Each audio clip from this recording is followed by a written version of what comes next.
Robert!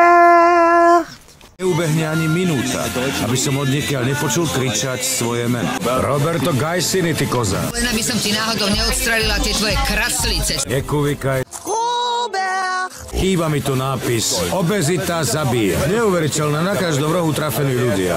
Tu má hviezdu každý údržba. Tie veci stoja 650 000. No a to je veľa. A čo keby sa mi ich nenápadne šlo?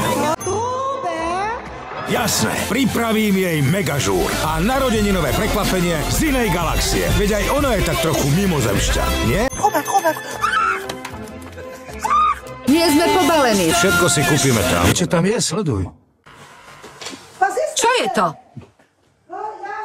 Á, super. Čo to bolo? Nič. Čo je Stále na hučí. tom? Chcem vidieť, ako to vyzerá. Čo je to? Si bagor. Pozri.